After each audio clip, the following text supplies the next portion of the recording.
تو اس کا جو مجھے یہ لگ رہا ہے ٹلٹ جو ہے، اگر جو وہ میرے ساتھ ناراض ہوں گے اس بات پہ، نون لیگ کی طرف ہے. ان کا خیال یہ ہے، جو میری بات ہوتی ہے کبھی بحث ہوتی ہے ان کے ساتھ، وہ کہتے ہیں نہیں جناب آئین اور قانون کی ہم تو بات کر رہے ہیں، اگر اس کا فائدہ نون لیگ کو ملتا ہے یا نواز شریف کو ملتا ہے یا جہانگیر ترین کو ملتا ہے تو ہمیں اس سے کوئی لینا دینا نہیں. لیکن اصل میں ان کا ٹلٹ جو ہے ہو سکتا ہے اعظم زیر تارڑ کی وجہ سے ہو یا جو بھی معاملات ہوں، یا ان میں لیگی سوچ رکھنے والے لوگ زیادہ ہوں. بہرحال یہ معاملہ ہے ضرور. اچھا اب جناب جو میں ذکر کر رہا ہوں کہ عمران خان صاحب نے خطاب ملتوی کیوں کیا، یہ خبر تھوڑی سی سینسٹیو ہے.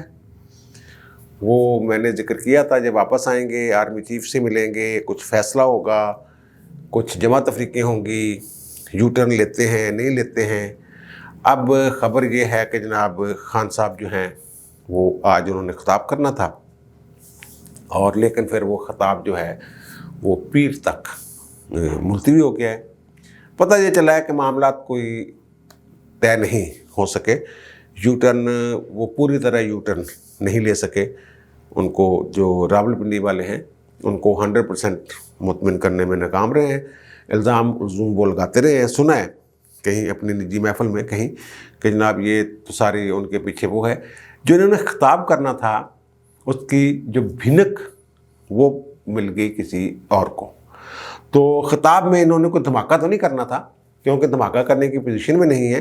اگر یہ دھماکہ کر کے نیا آرمی چیف لانا چاہتے ہیں پھر تو وہ جو سپتمبر تک 5-6 جرنیل ان میں سے لانا پڑے گا نا. فیاض امین صاحب تو پھر بھی نہیں آتے، ان کا مقصد تو پھر بھی حل نہیں ہوتا.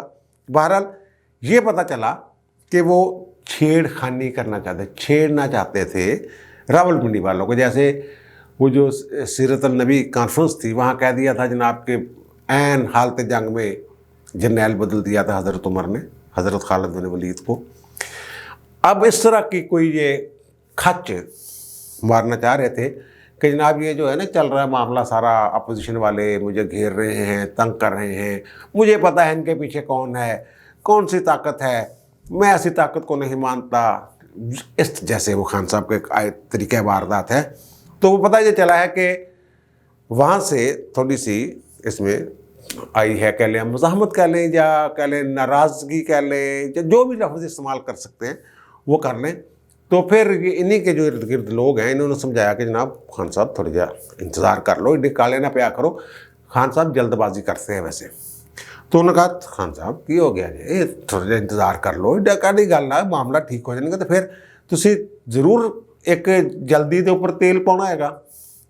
اس وجہ سے یہ معاملہ اسد عمر صاحب نے جو قائل کرنے والے لوگ ہیں، میری اطلاع کے مطابق اسد عمر صاحب ان میں پیش تھے. خان صاحب جانتے ہیں جی نہیں کریدا ہوں تو یہ تو پھر تسی اگر کہو گے اپوزیشن کے پیچھے مینوں پتا کون آ، پھر تو ایک پیج والی گل، ساریاں گلاں گلاں ادھر ادھر ساریاں اسی کچھ اور ڈراوا دے رہے ہیں، تسی کچھ اور لم لیٹ ہو جاؤ گے تو جان دو. وہ پھر پیر تک وہ ملتوی ہو گیا. اور آرمی چیف جو ہیں وہ جو کل ہے وہ اسلام آباد میں نہیں ہوں گے، پنڈی میں. وہ لاہور میں دوپہر کو ایک شادی ہے، اٹینڈ کریں گے وہ. اور رات کو وہ جو پاکستان سپر لیگ ہو رہا ہے اس کا کوئی میچ بھی دیکھنے کا پروگرام ہے شیڈول میں. اور شادی میں ظاہر ہے وہ ان کے ایک طرح سے آپ کہہ لیں کور کمانڈر لاہور دے پتر دی شادی ہے یار، اتنے آنا انہوں نے، ٹھیک ہے نا. اور آرمی چیف صاحب نے پھر وہ بھی دیکھنا، میچ بھی دیکھنا. لیکن یار ان کو لوگوں کا وہ آدھا پونا گھنٹہ بیچ میں نکول کے ملاقاتیں، اور انہوں نے کہنا پیدل آنا ہوں یا گڈیاں تے آنا ہوں، انہوں نے اڑ کے آنا ہوں، اڑ کے چلے جانا ہوں خصوصی تیاریاں تے. بہرحال یہ سارا اس تقریر میں وہ اس گڑبڑ میں جو بھی ہوا ہے لیٹ ہوئی ہے وہ اس کی وجہ یہ بیان کی جاتی ہے. اچھا اب میں یہ عرض کر رہا ہوں کہ آئین کو پامال کیسے کیا ہے خان صاحب نے، کیسے روند ڈالا ہے آئین کو دستور پاکستان مجری 1973 کو. یہ میں ذکر کر دیتا ہوں اس کا. انہوں نے وہ میں نے پچھلے بھی لاگ میں ذکر کیا تھا کو کمیٹیاں بنائی ہیں کہ جناب بندے نہ دے توڑو، نون لیگ دے پیپلز پارٹی دے ارکان اسمبلی، اور اپنے بندیاں نوں جیسے مرغی بچوں کو چوزوں کو پروں کے نیچے نہیں لے لیتی، ایسے ان کو پروں میں لے لیں، جو دینا دیں، نوازیں ان کو. جو بھی ہو سکتا ہے کریں اور کھلم کھلا، خان صاحب کھلم کھلا کرو۔ اب انہوں نے ایک کور کمیٹی تشکیل دے دی ہے، اس کور کمیٹی میں 3 گورنر جو ہیں صوبوں کے ان کو شامل کر لیا گیا ہے۔ چوری سرور گورنر پنجاب وہ پی ٹی آئی کی کور کمیٹی کے ممبر ہیں، عمران اسماعیل صاحب گورنر سندھ وہ اس کمیٹی کے ممبر ہیں، اور شاہ فرمان صاحب جو ہیں کے پی والے خیبر پختونخوا کے وہ ممبر ہیں اس کمیٹی کے۔ یہ اور یہ کرنا کیا ہے انہوں نے؟ کرنا یہی ہے جوڑ توڑ، اپنے بندے بچانے ہیں، اپوزیشن کے بندے توڑنے ہیں، ہارس ٹریڈنگ کرنی ہے۔ یہ سرکاری ملازم کیسے ہیں؟ یہ میں ابھی ثابت کرتا ہوں آپ کے سامنے کہ یہ سرکاری ملازم ایک کور کمیٹی کے پی ٹی آئی کی کور کمیٹی کے ممبر نہیں ہو سکتے، نہ ہی یہ سیاست میں اس طرح انوالو ہو سکتے ہیں جیسے خان صاحب خود ہیں۔ اب ہارس ٹریڈنگ والی جو بات ہے وہ بھی کھل گئی ہے جناب۔ وہ جو آپ کے پرویز خٹک صاحب ہیں پہلوان دفاع، وہ جناب کہتے ہیں کہ جناب یہ ٹھوس ہو جانا ہے اپوزیشن نے اور ان میں دم خم نہیں ہے۔ چلو ٹھیک ہے، یہ تو ایک سیاسی بیان ہے۔ وہ کہتے ہیں کہ 7 ایم این ایز جو ہیں اپوزیشن کے وہ میرے ساتھ رابطے میں ہیں۔ 7 ایم این ایز کیوں جائیں گے ان کی طرف؟ اور پھر وہ کہتے ہیں کہ اتحادیوں کو یہ توڑ نہیں سکتے۔ پرویز رائے مخلص اتحادی ہیں ہمارے، لیکن ترلے ہلتے مار رہے نہیں انہوں نے بھی۔ وہ یہ نہیں کہتے کہ جناب اسی تھوڑے 5 سال پورے کرواواں گے، وہ کہتے پارلیمنٹ نو 5 سال پورے کر لینے چاہیے۔ اور پھر وہ جو سنجرانی صاحب ہے صادق سنجرانی صاحب، انہوں نے بھی کہا کہ مہربانی کرو کہ خیال کرو چودھری برادران تو ہنس کے انہوں ٹال گئے نا۔ بہرحال وہ انہوں نے آپس میں لاہ عمل بنانا ہے اتحادی جماعتوں نے، جو اتحادی ہیں ان کے خان صاحب کے، انہوں نے آپس میں طے کرنا ہے کہ بھائی اب کدھر چلنا کدھر نہیں چلنا۔ بہرحال اس میں میں تفصیل سے بات کر رہا ہوں۔ اور وہ کہتے ہیں میں ایسے توڑوں گا، جہاں پرویز خٹک صاحب کہتے ہیں کہ سب دیکھ لیں گے، اپوزیشن والوں کو توڑ کے رکھ دوں گا، اینٹ سے اینٹ بجا دوں گا۔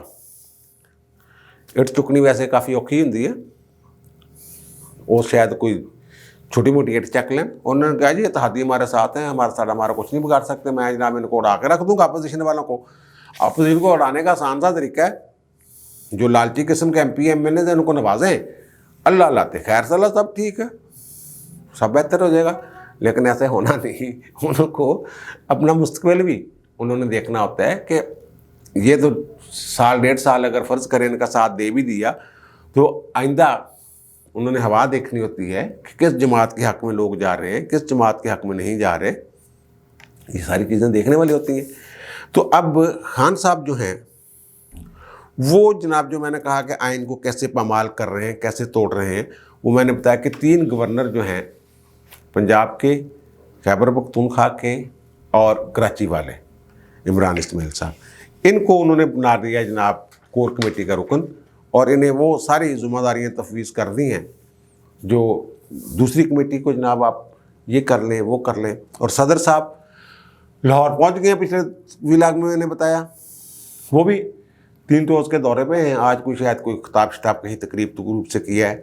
وہ بظاہر تو یہ ہے کہ وہ ان کی کوئی بطور صدر کچھ مصروفیات ہوں گی، لیکن اندر کھاتے وہ بھی لوگوں کے ساتھ کوئی کمٹمنٹس کریں گے گورنر پنجاب کے ساتھ مل کر۔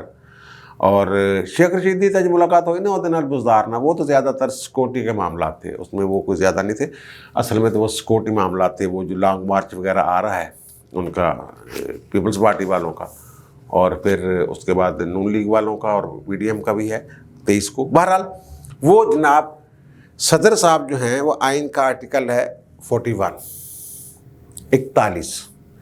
وہ یہ کہتا ہے کہ ایک صدر ہوگا۔ اس آرٹیکل کے ایک صدر ہوتا ہے جو مملکت کا سربراہ اور جمہوریہ کے اتحاد کی نمائندگی کرے گا۔ یعنی اس آرٹیکل کی بنیاد پہ لاہور ہائی کورٹ کی ایک ججمنٹ ہے جو اس وقت نافذ الامر ہے یا مؤثر بھی عمل ہے، وہ یہ ہے کہ صدر کسی پارٹی کے ساتھ اس کا تعلق نہیں ہو سکتا، کسی پارٹی کا عہدیدار نہیں ہو سکتا۔ زرداری صاحب جب صدر تھے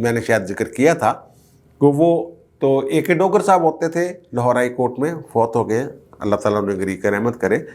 پاکستان لائرز فورم ایک انہوں نے فاؤنڈیشن بنائی ہوئی تھی، تو وہ انہوں نے چیلنج کیا تھا کہ جناب یہ ایوان صدر میں سیاسی سرگرمیاں جو ہوتی ہیں، میٹنگز بلا لیتے ہیں پیپلز پارٹی کی، اور وہ چیئرمین ہیں، تو وہاں پر جایا کہ جناب انہوں نے چیئرمین ہی چھوڑ دی ہے، وہ پاکستان پیپلز پارٹی جو تھی اس کے پارلیمنٹیرین کے کوئی عہدیدار نہیں ہیں.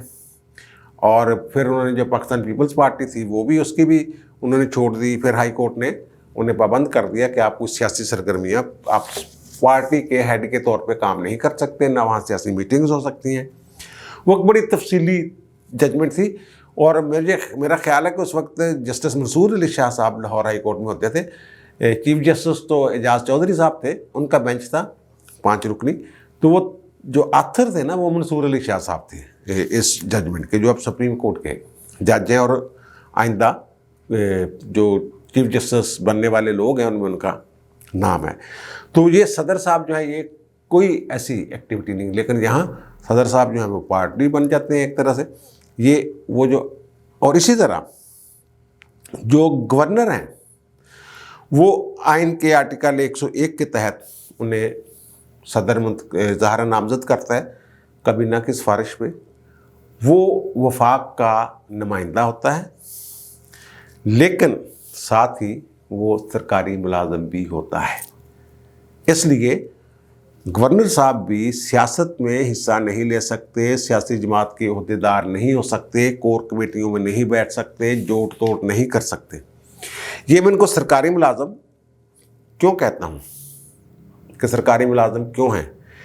آئین کا چیپٹر 5 یعنی باب پنجم، اس میں ہے آرٹیکل 260 وہ یہ کہتا ہے کہ کس چیز سے کیا مراد ہے، یعنی جو اصطلاحات ہیں یا ڈیفینیشنز ہیں وہ اس میں بیان کی گئی ہیں. اگر جو آرٹیکل 260 میں ڈیفینیشن دے دی گئی ہیں، پارلیمنٹ نے تشریح کر دی ہے خود، پھر ان کی تشریح کی ضرورت، عدالتی تشریح کی ضرورت نہیں ہوتی اس میں. یہ طے شدہ بات ہے. عدالت نے صرف تشریح اس بات کی کرنی ہے جو 260 میں نہیں ہے، کہ اس سے مراد یہ ہے اور منشا یہ ہے پارلیمنٹ کی. اس میں تو عدالت نے پارلیمنٹ نے اپنی منشا دے دی ہے. وہ یہ ہے کہ جناب ملازمت کیا ہے، گورنمنٹ کی، حکومت کی نوکری کیا ہے.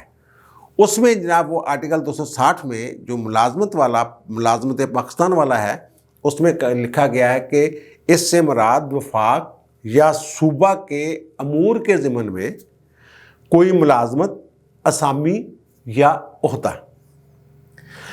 آگے انہوں نے ایک لسٹ دی ہوئی ہے کہ یہ عہدیدار سرکاری ملازم نہیں ہوں گے، یعنی یہ ان کے اوپر اس قانون کا اطلاق نہیں ہوگا. جو سرکاری ملازم پابند ہوتا ہے، جو پابندیوں میں جکڑا ہوتا ہے کہ سیاست میں حصہ نہیں لے سکتا، ملازمت چھوڑنے کے 2 سال بعد تک الیکشن نہیں لڑ سکتا، یہ ساری چیزیں اس میں لکھی ہوئی ہیں. اور وہ جو لوگ ہیں وہ ارکان اسمبلی جو ہوتے ہیں وہ نہیں لڑ سکتے، وہ اس سرکاری ملازمت میں نہیں آتے. اور مشیر جو ہیں وہ ہیں نظریہ پاکستان اسلامی نظریاتی کونسل کے ارکان، چیئرمین وغیرہ، اور لا کمیشن کے ارکان وغیرہ، مشیر، وزیر، یہ اس میں نہیں آتے. لیکن گورنر اس میں آتے ہیں. اور پھر گورنر اگر آتے ہیں اس میں آرٹیکل 260 کے تحت سرکاری ملازم ہیں، تو پھر یہ کیسے اور کیوں یہ سیاست میں کر رہے ہیں، کہہ رہے ہیں کہ آپ سیاست میں مداخلت کر لیں. میں کچھ اور کہنے لگا سی ٹھیک ہے نا. اور پھر جو اسپیکر ہیں ان کے بارے میں، کسٹوڈین آف دی ہاؤس، ان کے بارے میں بھی یہ ہے، اور چیئرمین سینٹ کے بارے میں بھی یہی ہے کہ جناب یہ انڈیپینڈنٹ، یہ کسی کے ساتھ نہیں ہوتے، یہ سب کے ہوتے ہیں. لیکن ہمارے تو یہاں یہ کوئی ہے ہی نہیں، قانونی آئینی قدغن نہیں ہے شاید اس پہ، لیکن روایات ایسی موجود ہیں. یوسف رضا گیلانی پیپلز پارٹی کے دور میں جب اسپیکر منتخب ہوئے تھے تو انہوں نے جو سینٹرل ایگزیکٹو کمیٹی کی ممبرشپ سے بلکہ ان کی رکنی سے دے دیا تھا، استعفیٰ دے دیا تھا پیپلز پارٹی کی. اور مراج خالد صاحب جب بے نظیر بھٹو کے دور میں